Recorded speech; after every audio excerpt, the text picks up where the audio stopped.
What's going on, everybody? Welcome to another episode of the Husband Podcast. I'm your host, Terry Duran. I got my co-host, Jay Bob, on the line with me today. What's up, bro? Not much, man. Looking forward to another great episode tonight. Got SD missing again. Definitely will be missed here. Look forward to having back next episode here. But want to quickly remind you, you can catch us on TikTok as well. Subscribe to us on YouTube at Husband Podcast. And for businesses looking for shout outs or promos, you can shoot us a DM on IG at Husband Podcast as well as emails at husbandpodcast@gmail.com. All right, T. I want to give a shout out to my man, Brother Soul Production, for keeping us laced with our background audio. I also want to remind everybody to continue supporting the podcast through our Cash App and our PayPal. We definitely appreciate the support. And I'd also like to remind everybody that you can catch the audio playback of the podcast every Monday afternoon at 4 p.m. Central Standard Time on the core94.com. Tonight's episode is titled Gassing Her Up. We're just going to be having a discussion about how social media and technology has impacted the way women perceive themselves and men in regards to dating. But you know how we do around here, man. We like to discuss stuff that we've seen trending or on our timelines. So we got a couple interesting videos. This first video kind of shocked me when I first saw it. It's a video about the results of Tinder swiping. Let's take a look. Average, like they did a study on Tinder and they took what men voted as the least attractive female and they compared it to what women voted as the most attractive male, and they had equal swipes. How many more matches do you think the ugliest female had over the male? 10x. 10 times more matches. The most attractive male had 10 times less matches than the least attractive female. Now, like I said, I was shocked when I actually heard that the most attractive man gets less swipes than the least attractive woman. Think about that. To me, that is a reflection of how unfair and unrealistic the way that women view men is. You know what I mean? Because we know we constantly talk about this thing where women, even the women that men consider to be the least, attractive, they're getting more attention than guys that got it going on. You know what I mean? Like, so I don't really know what the solution is as far as dating goes, because it's like there's so many more ways for a woman to decide that a guy's not worth the time of day. You know what I mean? Compared to previous generations. And it's unfortunate. I was somewhat surprised, but not really. I can see where this makes sense here, right? I think at this day and age, a lot of men are struggling in the dating world here. A lot of men, they don't even have sexual activity. So think about this: the ugliest women getting 10 times more like. There's some men on there that are looking for the path of least resistance. So what can I do? Go for the least unattractive woman, and hey, maybe that'll be a easier path to sexual access. So I can see where this makes sense in so many levels here. Yeah, I guess from a logical standpoint and a strategy standpoint, but man, I just never, I watch a lot of videos about animals and different stuff and how different species meet and attract one another, and it's like our attraction system is completely thrown off. You know what I mean? Like, women that can go somewhere and not see any men that they find attractive or would even give a chance to date. And it's like, what's gonna happen to society if you know what I'm saying? Like, I can't think of nothing that's gonna improve it or change it or whatnot. So it's like, I don't either. Actually, I think the match rate is expected to go down by the year 2050. I forget what the percentage was, but it's going to drastically go down from what it is right now.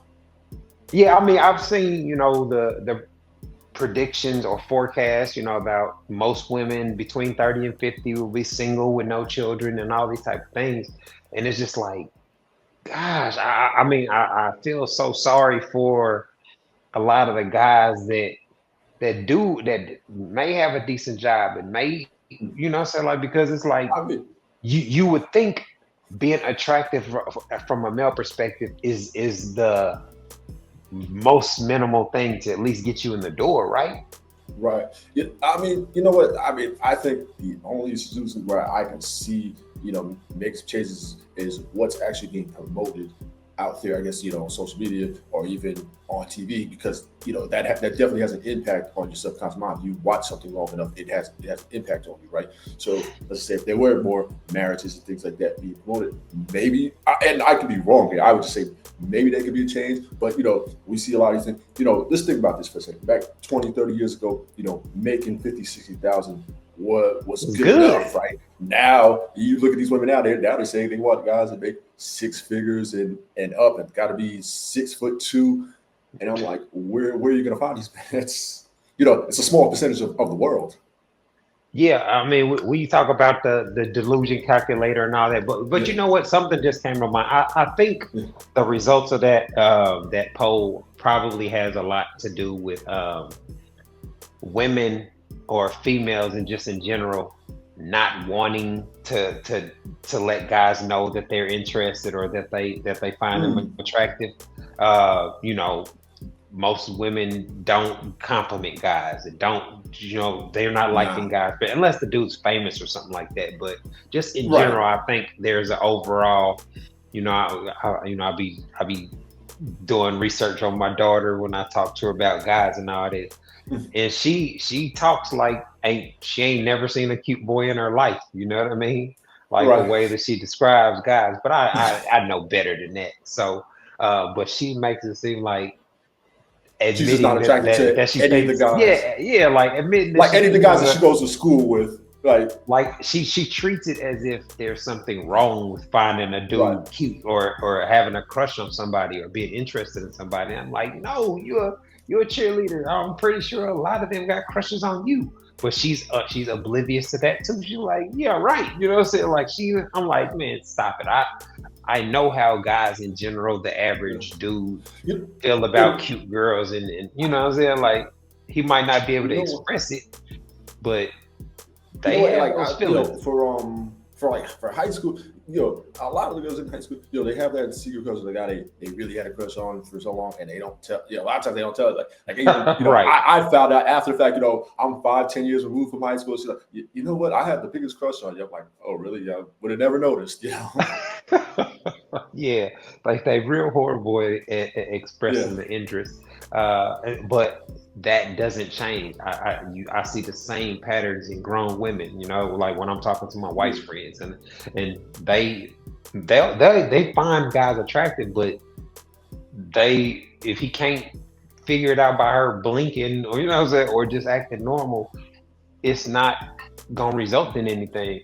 Um, and to me, that's the art of flirting, the art of you know the more effort you put into creating those spaces, that to me is what increases your success rate for a man or a woman. You know what I mean? Like a woman making herself approachable, like not doing, just sitting in the section on your phone, The like rest in B like face.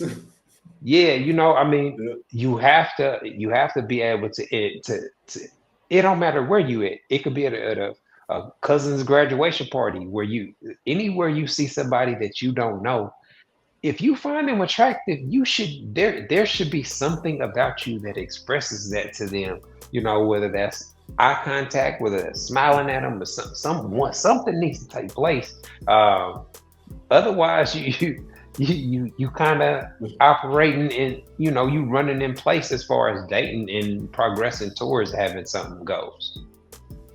Yeah, no, absolutely. Like you said, I think the important thing is make yourself you look approachable, because, like you said, there's a lot of women, and I've seen this and I've dealt with this firsthand, where they got the rest in the face, they don't really look approachable, but then you actually you speak with them, and you're like, wow, she's pretty cool, right? But just think about how many men they probably have eliminated, took themselves out from, because they don't look approachable. Yeah, I mean, well, it takes courage. It takes, you have to have your skills Yeah. together for a guy to even to consciously make the decision to go approach a woman and shoot a shot. That there's a certain level of build up, or things that took for him to do that. Because depending on where you at, and especially in today's day and age where anything can go viral, you never know who's recording you and all this type of stuff. So I can understand you know, I can't really, I don't know how I would operate in today's climate because, we didn't have viral moments like that. You had the walk of shame, among your friends or whatnot. But You walked everybody, all the way over to the bar. yeah. Yeah. What happened? You know. Yeah. But after that, everybody kind of, we laugh and joke about it, and then we go about our business, right? And now, like you said, this viral moments. Once you put it on Instagram, TikTok, Facebook, wherever, once you hit send, that's it. At this day, there's no discovery. It's there forever, pretty much. So I think it kind of deterred men from it. Yeah, I can imagine. There's a fear of being embarrassed or being humiliated that I think goes for men and women. But I think a lot of it, you can be in your own head. Like a lot of times, you randomly speaking to somebody, hey, how you doing? Like just making a little comment. A lot of times, most people are not focused on what you're doing and seeing how they react. So long as you play it cool, it really isn't that big of a deal. That when you as a guy, when you make that conscious move where you walk across the dance floor, you went from where you was at to walk all the way over to her, and then the conversation is very brief and you walking back. Context clues make it very clear that she wasn't interested or whatnot, but that's okay. You know what I mean? Like those are the things that give you the courage to be able to, you have to have dealt with that to be able to actually shoot your shot when you're in a spot where there's a very desirable chick. You know what I mean? And once you had developed the mindset that, man, the worst thing that can happen is she say no. You know what I mean? Like it becomes, it is what it is. Now there are things that you can do, get wing men and, you know what I'm saying? Like kind of have other strategies to get more success. But overall, everybody got to understand that you could potentially end up taking one for the team, and you're gonna deal with some level of rejection. Some chicks are just not gonna be interested, and that's all right. Let's keep things rolling. Now this next video, again, I was shocked. This was one of the very first times I saw Steve Harvey actually, not just pander to women and agree with what was being asked of him. But this was kind of an unusual question. A woman was asking about a marriage where her and her husband live in separate houses. Let's take a look. We live together, 2 separate bedrooms, because that's what I wanted. I just cannot be underneath a guy 24 hours a day. So now he's talking marriage. He also wants kids, and I absolutely do not want kids. Not only that, I don't even want to be in the same household. I want a 2 separate household marriage. What do you think? Do you think a marriage could survive if y'all live in 2 households in the same city? I do. Who else feels that way? She feels that way? Stand up now. Okay, now, just stop. You ready? Are you married? No. Okay. Are you married, ma'am? Yes, I am. How long you been married? 40 years. 40 years. Would the man sitting next to you, would that happen to be your husband? Absolutely.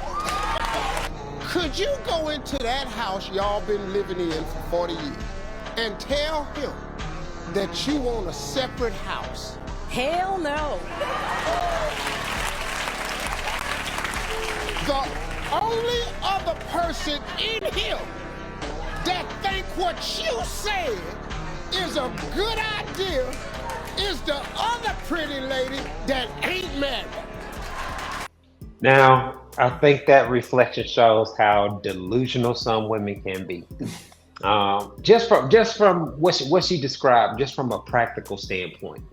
We talk about income and providing and all these type of things. It is very difficult for a family with 2 incomes to make ends meet and pay bills and raise kids in today's economy.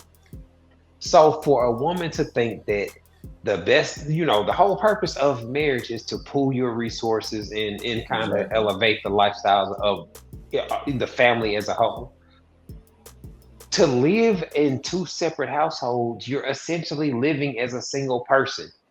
So to me, what I got from hearing her describe it, you don't want to sleep with the dude at night. You don't want to really be around the dude. This sounds like a woman that is settling for somebody that she don't want to be with. You know what I mean? Like, so the dude probably makes some good money and things of that nature, has some other things that she may be interested in. But you can already tell there's going to be very little sexual activity going on. You know what I'm saying? And there's going to be very little vibes. This dude sounds like a sucker if he's just willing to go along with everything that this woman said just for the sake of being with her. Yeah. And that's what I got from how she, That's too big. That's what I wanted, and this and that. And like, bro, you better off without her, in my opinion. exactly. I mean, first of all, who paying for two mortgages, right? Or two rents? You know what I'm saying? That's two separate rents or mortgages. Who could really afford it? So you paid two light bills. You know what I'm saying? Two different utility bills if you're married, all right? Who can really afford all that? Like that's a crash demolition. And like Steve always said, how do you expect that to survive? How do you expect that life? In this situation, you're better off just being boyfriend and girlfriend and living in two separate households. Because think about this. But even then, I mean, I get, if she says she don't want kids, he want kids. Right. Like, y'all not compatible, sis. You know what Exactly. I'm saying? Like, that's what I say. But marrying her, making a permanent, commitment to her would just be a crash in this. Because it's like at that point, what would you get from her married that you nothing. Don't already get now? Nothing. You know what I'm saying? Like, you're just gonna be more committed, and it's gonna be more difficult to end the relationship. So hopefully this dude smartened up in this relationship, took his proper course, because she's clearly not compatible with the dude. None of his life goals or the things that he's looking for out of a marriage and relationship align with what she's willing to give. And for her, I guess, man, some women don't understand when they're so delusional that they make it impossible to create an environment that's conducive to a healthy relationship. Like, nothing she described sound like a relationship that's going to be sustainable. So at all. It's just crazy, the audacity of some of these women. She really come out there and really said that, and she said it confidently too. She was like, "Hey," she made no bones about it. She said, "Hey, we can two separate bedrooms, two separate households." And I'm like, who's signing up for that? I guess it's a sucker point every day, but I don't even see anybody signing up. With what she described, I don't even see how a relationship could go from boyfriend and girlfriend to marriage, because I don't know how most people feel about this, but to me, marrying somebody and then moving in with them for the first time after you married, that seems like a horrible, timeline of events to me. I agree with that. You know what? So anybody, I usually ask kind of because, like, how do you feel about sharing a living space with somebody prior to marriage? Because these questions come up. I've had somebody say, hey, they would rather not do it until after marriage because a bad experience they had before living with somebody. But I couldn't do it. I couldn't get married and then live with the person after the fact, because you don't honestly. And I think you could attest to the prior to you being married, right? You don't really know somebody until you actually live with the person. Like, I mean, so many dynamics change. That's true, you know what I'm saying? But again, in my case, this is my first adult relationship. So right. it naturally kind of evolved into that. It went from, when we first started dating, I had an apartment. She lived in the dorms. So she was, once we started kicking it heavy and she started spending the night, she's come bringing a bag to spend the night. We go dinner and then we go back to my apartment type stuff. So that once that started happening, 3-4 days out the week, it got to the point where she had an apartment. So she had her own apartment. So I would stay over there, occasionally. My apartment was nicer and bigger, so we stayed at my place majority of the time. But she had her own space, and that's how I was able to see she could cook, and you know what I'm saying, and she could maintain the house and these type of things. But as the relationship progressed, it was like every night. So where we going to eat? You know what I'm saying? And it became a routine. We linking up no matter what we got going on. Dinner time, we gonna either pick up dinner and I'm gonna come to your crib or you gonna come to my crib type vibe. And so the living together, it just became like, man, why am I paying for rent for my apartment and I'm over here 24 days out the month type logic, Yeah. you know what I mean? But yeah, sis was definitely delusional, and I'd But I'm really sure, be interested to see the dude she was talking about. but think about this for a second, right? Well, prior to you guys, sound okay. This is the one I want to marry, right? You after living with, after her being around you so much, or decided, hey, we're gonna live together. You decided, okay, we can share living spaces, and we definitely can cohabitate together before you decide, okay, I'm going to marry her, as opposed to just saying, hey, let's get married, and then we're gonna move in. Or did you guys, end up getting a place together after? No, we lived together. Like I said, it went from her deciding like, man, my lease about to be up. You know what I'm saying? Like, I'm gonna move with you. Yeah. So I graduated, and so it was kind of a transition for me. My roommate was moving to another city, so it was a transition point where it was just like, you got to get a new apartment. You know what I'm saying? Like, there's no point in me paying rent in my apartment if I'm staying at your crib. And so we kind of decided to move in like that. Perfect transition. Yeah, you know what I'm saying? But that was an economic decision. You know what I mean? Like, it was still us. We had already figured out we were compatible and all that, but I wasn't thinking about marriage. You know what I'm saying? Like, we just happened to start talking about. I didn't even think we were old enough to be married or anything. Like I didn't have real like marriage thoughts in my head. Really. Gotcha. Remember, I always say I never thought I was going to be married. So I didn't. That many times. Yeah. I didn't even have those kind of thoughts in my head until we just started talking about our marriage and family goals and stuff. And then that's when it dawned on me, like, well, damn. We already live together, you know what I'm saying? Like, you a part of my everyday routine. I'm thinking about your like when Christmas is coming up, we already like, all right, we got to go to my grandma's house and your grandma's house. Like, so it became like my holidays. It's decision part of my routine is including you and your family. So it just kind of merged, kind of like I say, naturally. It felt natural to me anyway. But again, I don't see how you can say I do and then be like, all right, this is our house. We just bought a house. This is our first time ever moving in together. Yeah, like I think that to me is most likely going to disrupt the whole vibe of the relationship. Yeah, unless everything just happens to go right? You move together, like damn it. You gotta hope, like, okay, you guys, I guess can share living. There's not something that they do in the house that you don't like, or vice versa. Like things gotta almost go perfect for that to kind of work out there. But it's not gonna be perfect. Like, right. As a guy, that's what I'm saying. A man and a woman moving together comes with a lot of decisions. And a lot of the time, the guy don't care about what curtains and what this and what color coordination, what color pillows, and all this. Like the woman of the house is usually going to take a lead role in those type of things.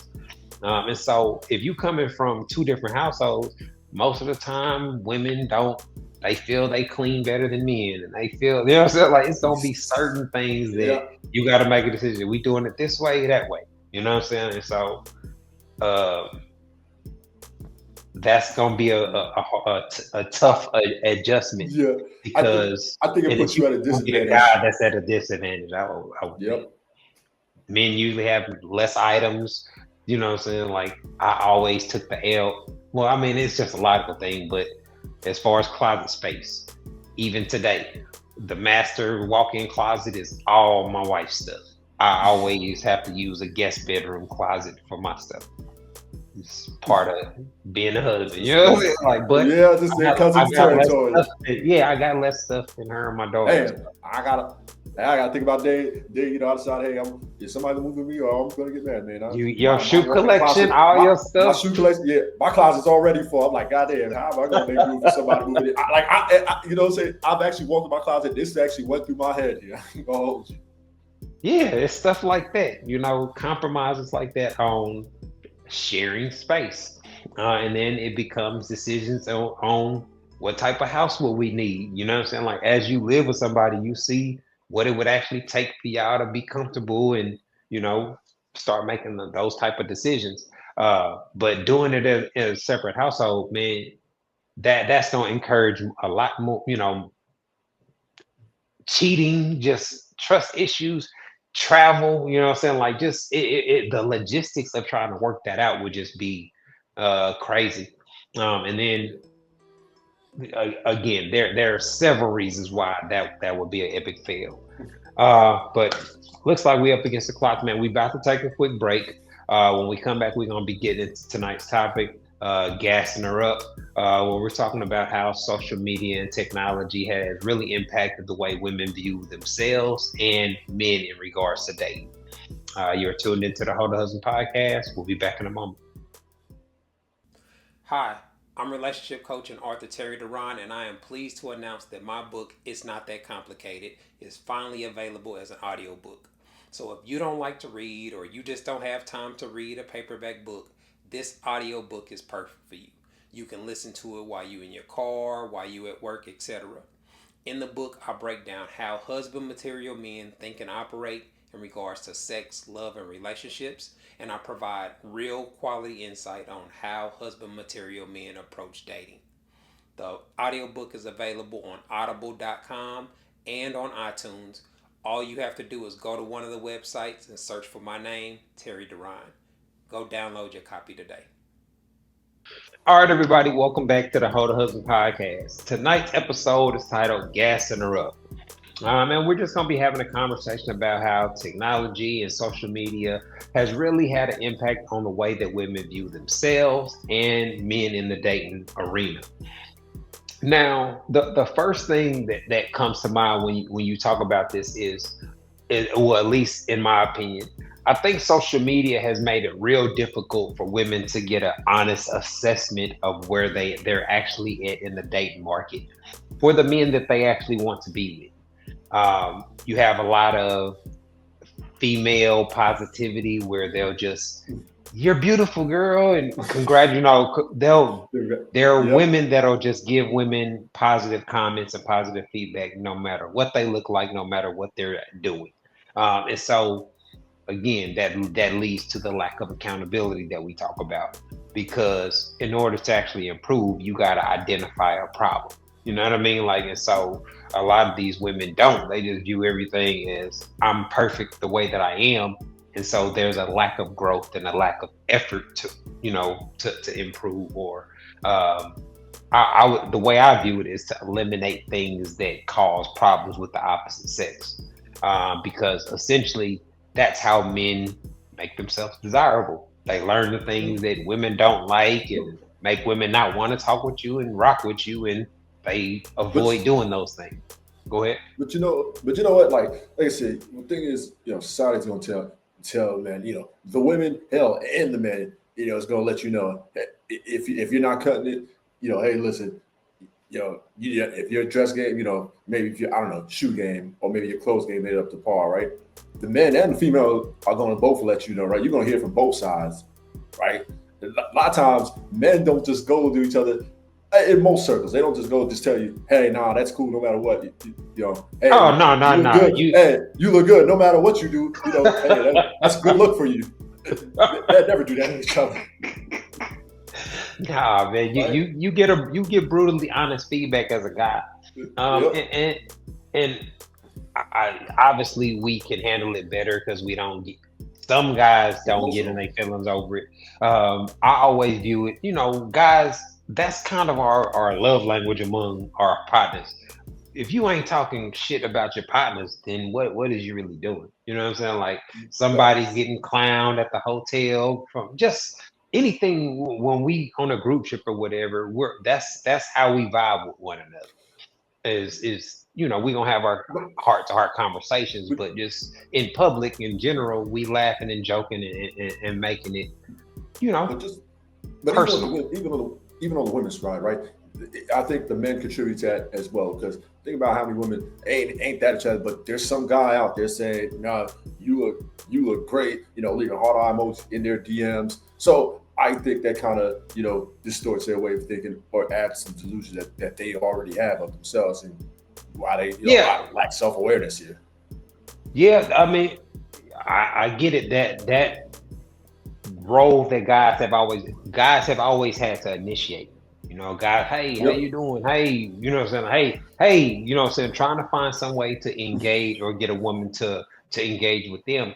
And social media has made it anonymous, one-on-one. Now obviously they can screenshot you and try to expose it after the fact. But the act of saying what's up or shooting a message, doing it with your thumbs is a lot less stressful than doing it in public, like we talked about earlier.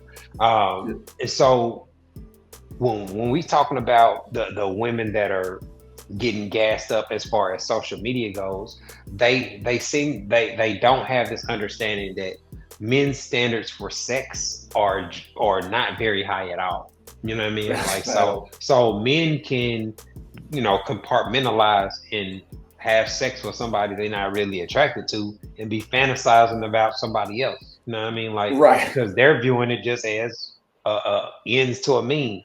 And so it doesn't have the meaning and that level of desirability that they get for sexual encounters does not nearly match what the desire that men have to actually want to be with them.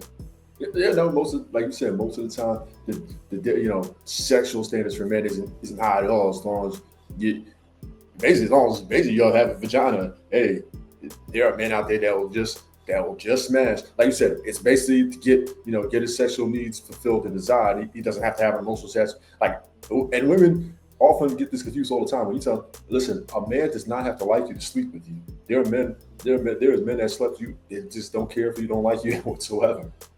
Well, I guess that's a real broad term, like to like you. Like, so Right. it doesn't have to be. A guy can, guys sleep with prostitutes and guys, rape unattractive, elderly women and do all these type of things. So you got all, this wide spectrum of guys. But the guys that actually have the personalities and the values and the respect and things that women actually desire to be with, those guys do have standards. They do have, rules and boundaries on who they will and won't sleep with and what they do and don't find attractive. And the more success that a man has with women in general, the more picky he's going to be. You know what I mean? Because just by definition of the way it's set up, a guy that meets multiple women and has several women that he can sleep with, he has a very limited amount of time. And so there has to be something that decides who I'm linking up with on Friday.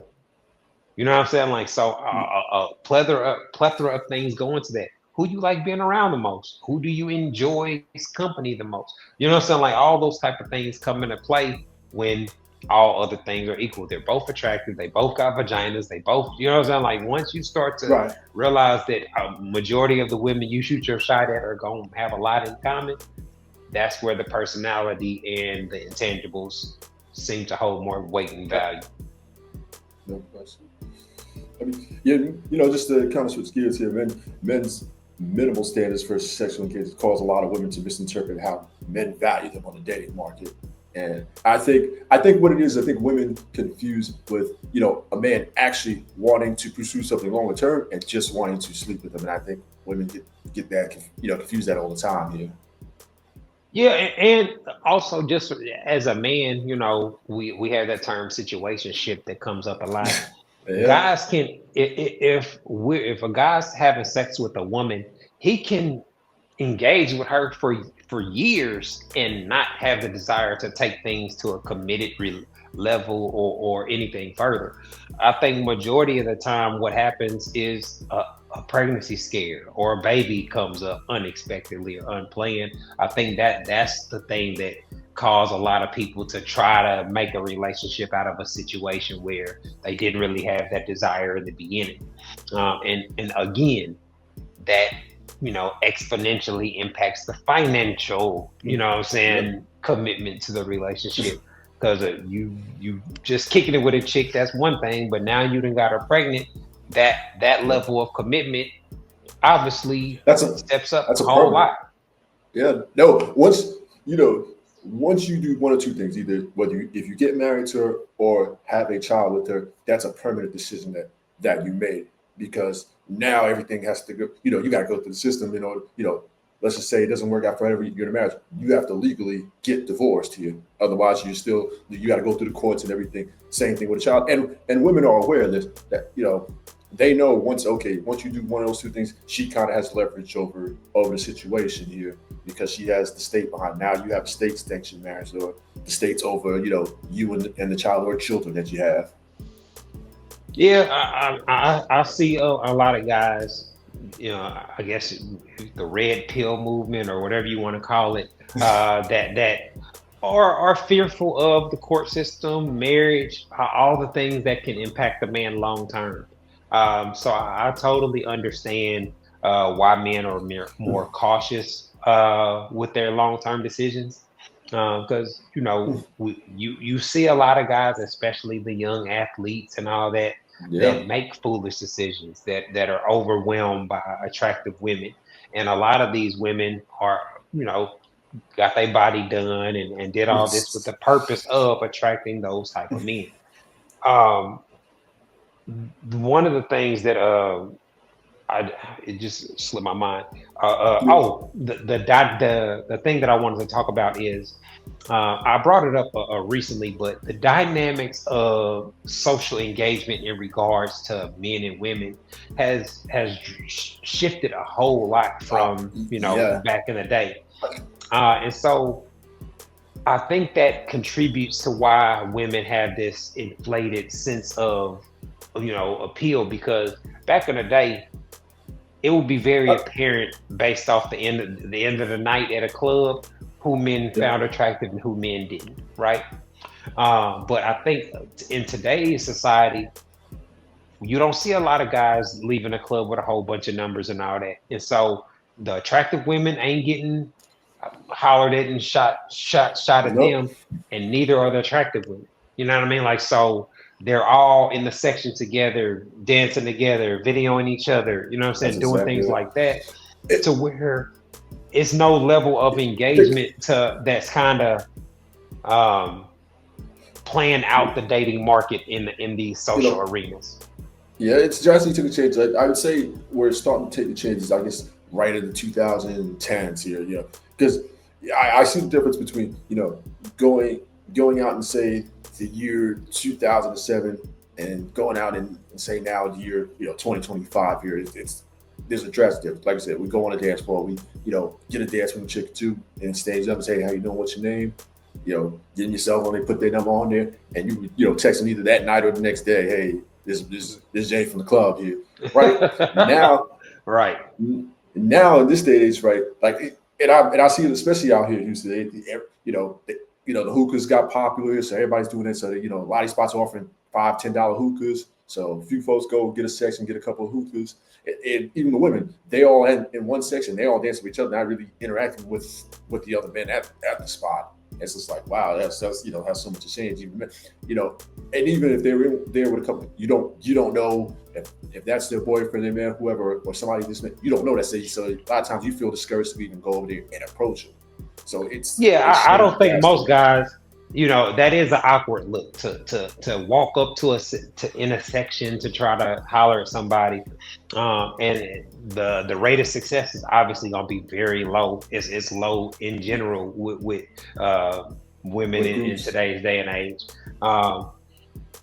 I guess we talk about my strategies and how much philosophy and all that I would put into you know making myself seen and be where I needed to be in the club or whatnot. But I really don't know what would be the move. I think today the best way to have successful women is to become popular on social media.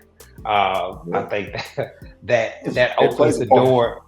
Yeah, having followers or having a brand or image to where you're at least known and respected on social media allows you to meet different women.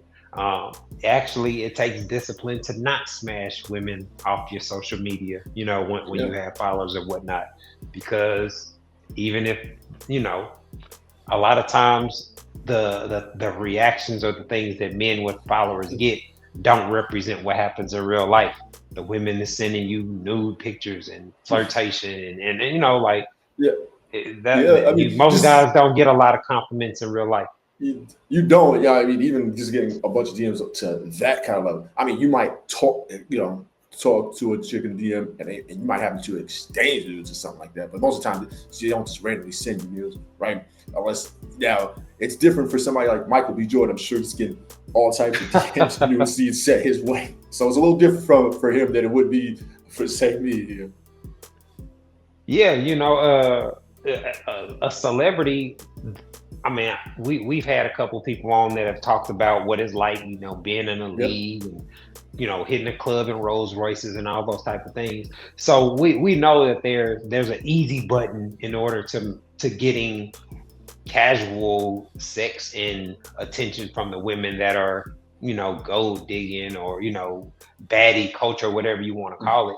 But I don't, but as far as looking for somebody long term, if you trying to settle down, man, I don't even know what you're really looking for when you go out. You know what I mean? Because a lot of the women are obviously the women that are, have some level of class about covering themselves up to a degree, make a difference. Versus the chick in the section hiking up her skirt, twerking in her panties, and all that type of things. That chick's probably getting attention. She's definitely getting attention, but it's not the kind of attention that most women want long term.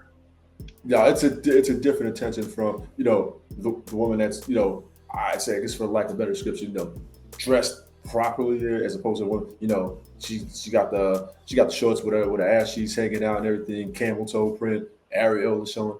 Yeah, it's different type of attention between the two.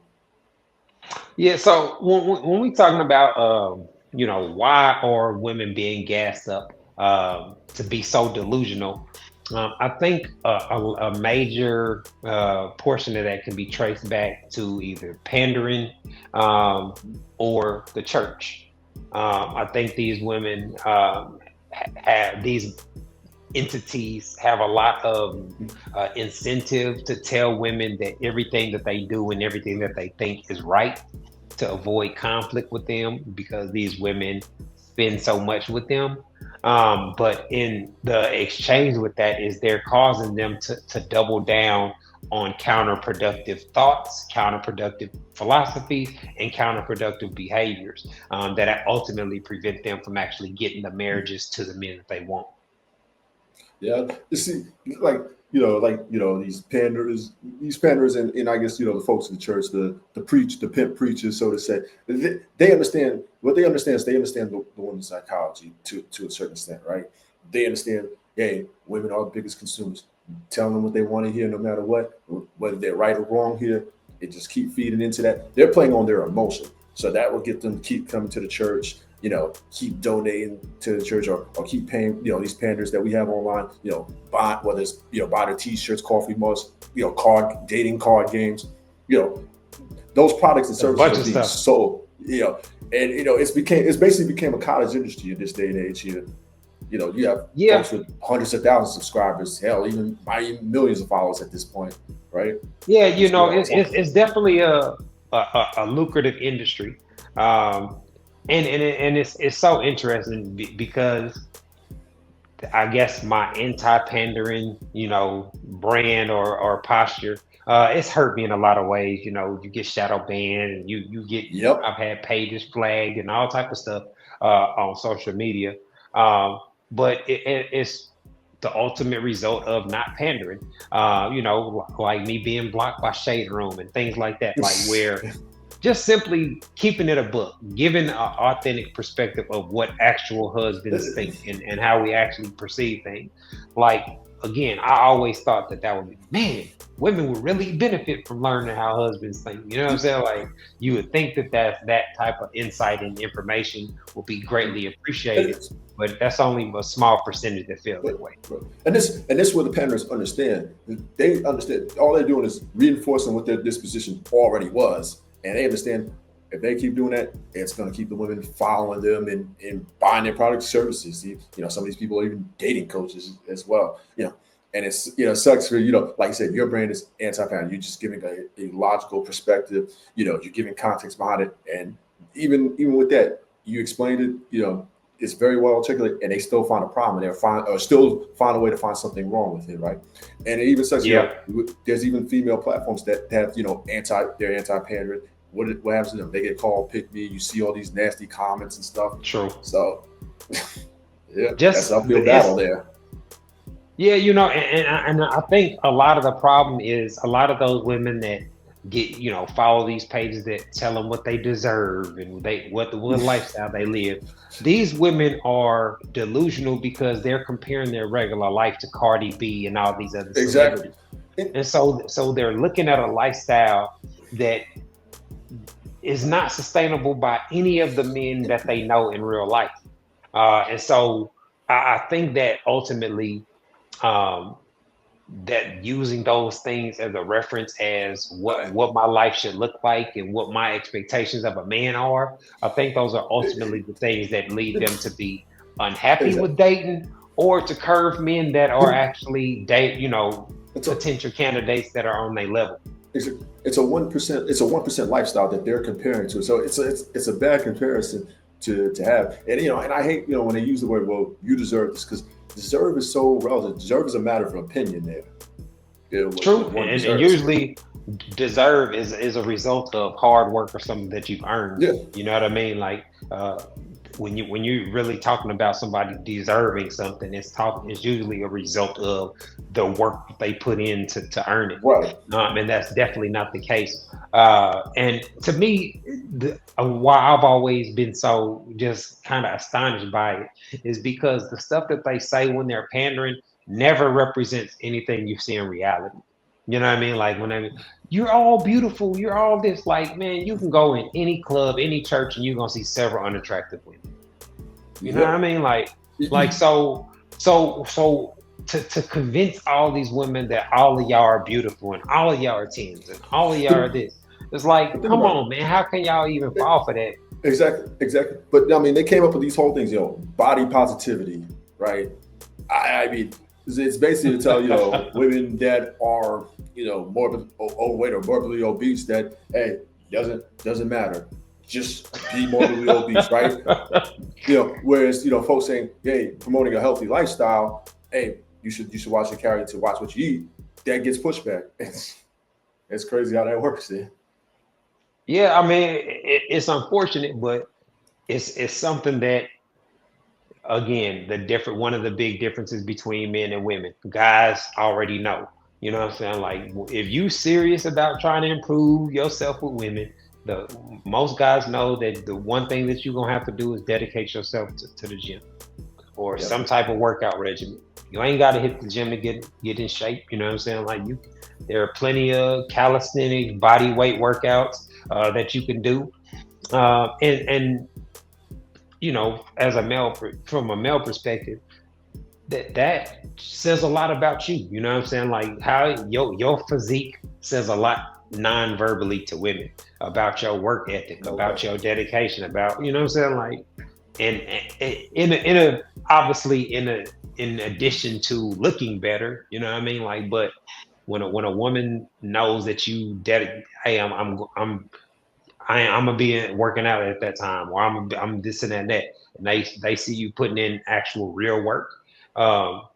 Those are all positive, you know, intangibles for a man to have, because most people don't. You know what I'm saying? Like, when you see guys, especially as we getting older, you know, health is wealth, and so I like you. I don't drink. I'm good. I'm drinking water. You know what I'm saying? Like, turning down drinks, being able to have a discipline. You know what I'm saying? Like, that's what more, quality men are owned, especially in this age range. So that's definitely something that y'all should be paying attention to.